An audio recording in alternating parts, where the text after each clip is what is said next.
Alors, nous, on se lance des défis, Lise et moi. On se lance des thèmes, pouf, on démarre la capsule, parfois sans trop savoir comment on va développer le thème. Mais en même temps, c'est un beau défi qui nous amène à Oui. être présents. Mm. Chaque semaine, Lise et moi, on se donne un rendez-vous et on se donne un espace-temps pour avoir le temps, un, d'échanger Oui. personnellement sur comment va un, Mm. comment va l'autre, se raconter Oui. des petites anecdotes, mais aussi un espace-temps pour, évidemment, enregistrer ces capsules. Comment vous Mhm. gérez vos communications? Ce que j'observe autour de moi avec mes clients, c'est que c'est un rendez-vous sur l'autre, avec très, très peu d'espace entre les Mm. rendez-vous. Avez-vous tendance à faire ce genre d'horaire, planifier vos communications de façon très, très serrée? Toi, comment tu fonctionnes? Non, j'ai déjà fonctionné comme ça, c'est sûr, sûr. Non, parce que moi, j'aime réfléchir avant, me préparer, déterminer pourquoi je l'appelle, là. C'est quoi mon objectif de l'appeler? Est-ce que je veux l'inviter pour un party? Ou est-ce que je veux parler de quelque chose de sérieux? Ou est-ce que je veux lui demander mon écoute? Et je me donne un laps de temps pour le digérer. Et un laps de temps pour le communiquer. Parce que ce Oui. que je vois, c'est des gens qui se donnent trop peu de temps pour ce dont ils veulent parler. Alors, je me suis prévu 5 minutes là, pour te parler de tel point. Mhm. Je suis désolé, on n'a pas assez de 5 minutes. Alors, je te propose qu'on planifie une rencontre de 30 minutes. Exactement.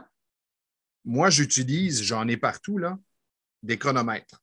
J'en ai un ici, j'en ai un Mhm. là et j'en ai un autre à ma gauche.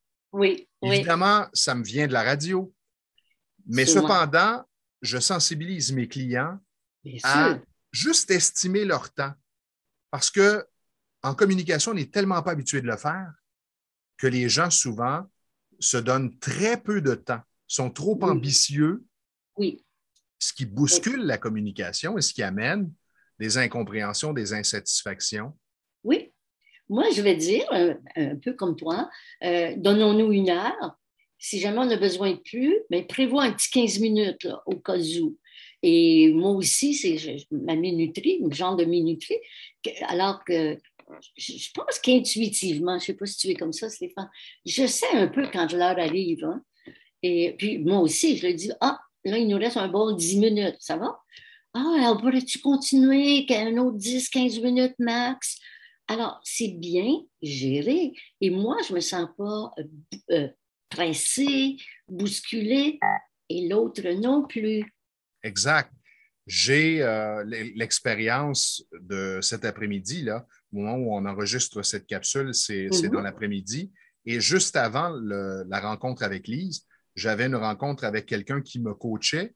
Et ça fait 2 fois que la personne me coach et ça fait 2 fois qu'il y a un retard de 10-12 minutes. Alors, d'entrée de jeu, une fois les salutations d'usage faites, je lui ai demandé, est-ce que ce sera toujours comme ça? Non. Retard de 10-12 minutes. Non, non, mais c'est respectueux. Je lui dis simplement Oui, parce que oui, je vais le oui. planifier à l'agenda, parce que là, je me suis pressé pour arriver à l'heure et je Exact. réalise que je me suis pressé pour rien. Et elle me disait, ah, je suis désolé, j'ai tendance à mettre mes rendez-vous trop serrés. Mais c'est des habitudes qu'on a. Et comme c'est virtuel maintenant encore pour plusieurs, c'est beaucoup plus Mhm. facile de mettre des rendez-vous sur rendez-vous sans se donner de marge Exactement. de manœuvre. Oui, oui. Je vous invite, c'est la réflexion que je vous amène à avoir, à mesurer votre espace-temps en Oui, oui. communication et à vous donner un peu plus de latitude. Même moi, j'ai un exemple qui je pense qui est un peu aussi en lien avec ce que l'on dit, Stéphane, c'est que déjà, je me déplaçais souvent pour aller chez le client et je omettais de mettre dans mon agenda le temps de déplacement. Mhm. Et le temps de déplacement avant et après fait toute une différence pour un prochain rendez-vous. Si tu as 2 rendez-vous dans ton après-midi et que tu n'as pas planifié le temps de déplacement, euh, Et si tu as un rendez-vous dans un grand centre comme Montréal, tu ne peux pas en avoir deux dans une journée. Tu en mets un. Tu vas avoir 2, 3 fois plus de temps de déplacement oui, que le temps de la rencontre. oui. Moi, j'ai un client, entre autres, toujours en retard. Mais c'est toujours la faute de la circulation. À Montréal, c'est sûr qu'il y a des cônes, il y a des détours, il y a toutes sortes de choses. Et je pense que c'est la troisième fois, j'ai dit, mais il y a une façon peut-être hein, de contourner. On sait bien qu'à Montréal, on peut être pris dans un bouchon, il y a des cônes, il y a des détours.